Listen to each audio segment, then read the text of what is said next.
নমস্কার, আমি দীপমালা মালাকার। ষষ্ঠ শ্রেণীর ছাত্রছাত্রীরা, তোমরা জানুয়ারি মাসে যে মডেল অ্যাক্টিভিটি টাস্ক পেয়েছো তার স্বাস্থ্য ও শারীরশিক্ষার বিষয়টি আজ আমি তোমাদের সমাধান করে দিচ্ছি। দেখো, তোমাদের প্রশ্নপত্রটি হয়েছে দেশাত্মবোধ চ্যাপ্টার থেকে। ঠিক আছে? পূর্ণমান 20। প্রথমেই দেখো, একের দাগে তোমাদের 3টি প্রশ্ন দেওয়া আছে এবং বলা আছে বহুর মধ্যে থেকে সঠিক উত্তরটি নির্বাচন করে লেখো। এখানে সঠিক উত্তরটা নির্বাচন করে তোমাদের লিখতে হবে। তার জন্য উত্তরের নাম্বার দিয়েছে 3 অক্ষে 3। 2 এর দাগে আছে দেখো বাম স্তম্ভ ডান স্তম্ভ। বাম স্তম্ভের সঙ্গে ডান স্তম্ভের সমতা বিধান করো, অর্থাৎ ম্যাচ করো। 3 এর দাগে আছে 3টি শূন্যস্থান পূরণ, যার জন্য 3 দোকানে 6 নাম্বার। আর 4 এর দাগে আছে 3টি প্রশ্ন। এই ছিল তোমাদের প্রশ্নপত্র। আর এই 3টি প্রশ্নের জন্য 3 দোকানে 6 নম্বর। এবার চলো আমরা উত্তরগুলো দেখে নিই। দেখো, প্রথমে কি আছে? 1-এর ক নাম্বারে আছে 1947 সালের কত তারিখে গণপরিষদে ভারতবর্ষের জাতীয় পতাকার নকশা গৃহীত হয়? উত্তর 22শে জুলাই।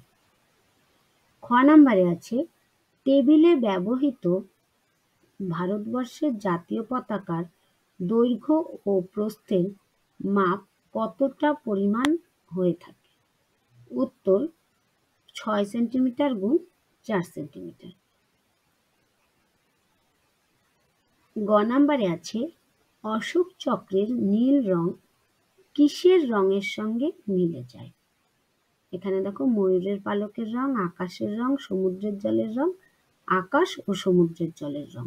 সঠিক উত্তর আকাশ ও সমুদ্রের জলের রং।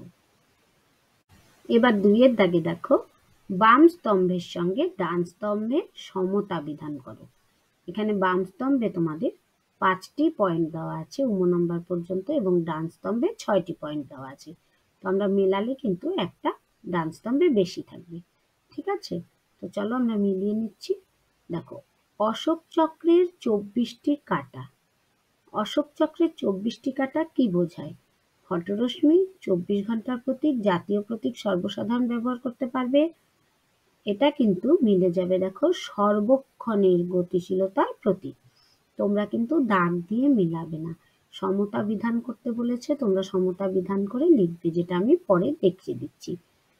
খ নাম্বারে আছে জাতীয় পালনীয় দিবসে কি করা হয়? জাতীয় পতাকা সর্বসাধারণ ব্যবহার করতে পারেন। গ নাম্বারে আছে অশোক চক্র। অশোক চক্র ফটোরশ্মি। ঘ নাম্বারে আছে বিবর্ণ জাতীয় পতাকা। মিল হবে, ব্যবহার করা যাবে না।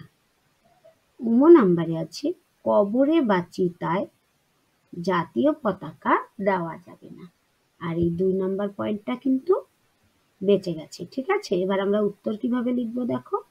আমরা খাতায় বাম স্তম্ভ ডান স্তম্ভ লিখে ক নাম্বার দিয়ে অশোক চক্রের 24টি কাঁটা 6 এর দাগের সঙ্গে মিলেছে, সুতরাং আমরা 6 এর দাগের উত্তর লিখব।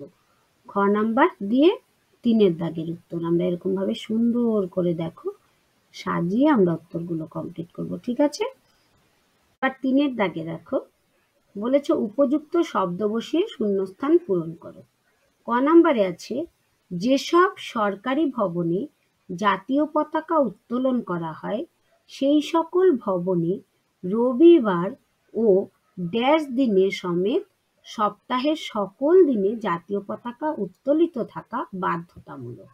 তাহলে উত্তর হবে রবিবার ও ছুটির দিনে। খ নাম্বারে আছে দেখো ঝড় বৃষ্টি যাই হোক জাতীয় পতাকা উড়বে সূর্যোদয়ে ড্যাশ সূর্যাস্ত পর্যন্ত। উত্তর হবে সূর্যোদয় থেকে সূর্যাস্ত পর্যন্ত।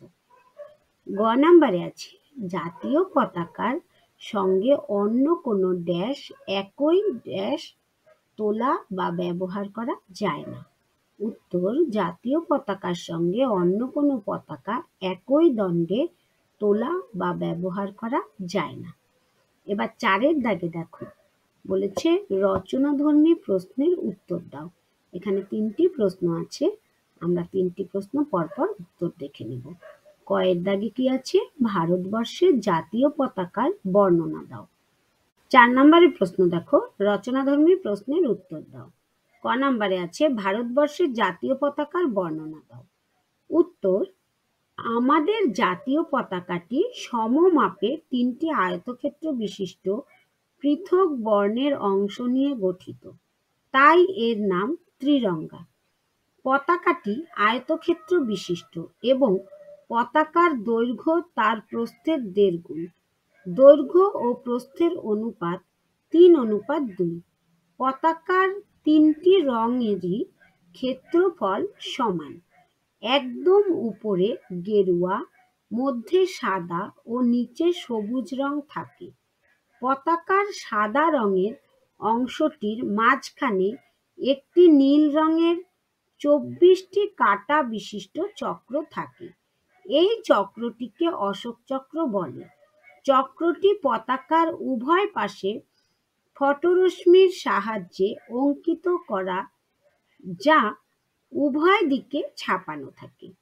প্রতিটি রং এবং অশোক চক্র বিশেষ অর্থ প্রকাশ করে, যেমন গেরুয়া ত্যাগ, স্বার্থহীনতা ও শৌর্যের প্রতীক।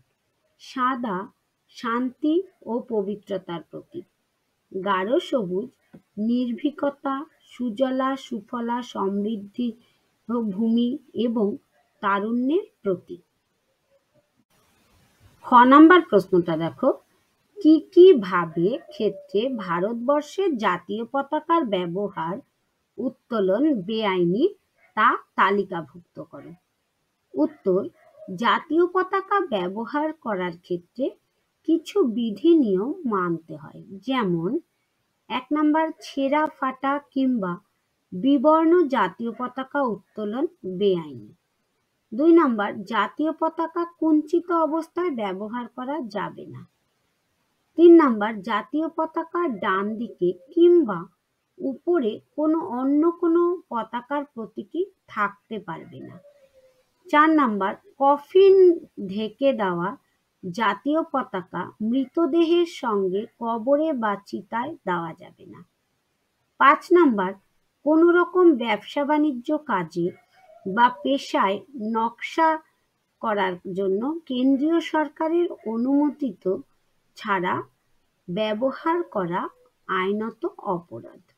6 নাম্বার জাতীয় পতাকার সঙ্গে অন্য কোনো পতাকা তোলা বা ব্যবহার করা যাবে না। 7 নাম্বার জাতীয় পতাকা থেকে বেশি উচ্চতায় অন্য কোনো পতাকা একসঙ্গে ব্যবহার করা যাবে না। এবং 8 নাম্বারে আছে কোনো ব্যক্তি বা বস্তুর সামনে জাতীয় পতাকা নোয়ানো চলবে না। এবার গ নাম্বার প্রশ্ন দেখো, ভারতবর্ষের জাতীয় পতাকার প্রতি আনুগত্যের শপথ বাক্যটি লেখো। উত্তর, ভারতবর্ষের জাতীয় পতাকার প্রতি আনুগত্যের শপথ বাক্যটি ঠিক এইরকম: আমরা সার্বভৌম সমাজতান্ত্রিক ধর্মনিরপেক্ষ গণতান্ত্রিক সাধারণতন্ত্র এর প্রতীক জাতীয় পতাকার প্রতি আনুগত্যের শপথ নিলাম। তাহলে এর সাথেই তোমাদের মডেল অ্যাক্টিভিটিটা জানুয়ারি মাসে স্বাস্থ্য শারীর শিক্ষার প্রশ্নপত্র কমপ্লিট হয়ে গেল। তোমাদের যদি ভিডিওটি কাজে লেগে থাকে এবং ভিডিওটি দেখে যদি তোমাদের ভালো লেগে থাকে, তাহলে অবশ্যই একটা লাইক দাও। আর তোমরা যদি চ্যানেলে নতুন হয়ে থাকো, তাহলে অবশ্যই চ্যানেলটিকে সাবস্ক্রাইব করো তোমাদের সমস্ত প্রয়োজনীয় ভিডিও পরপর পাওয়ার জন্য। Thank you.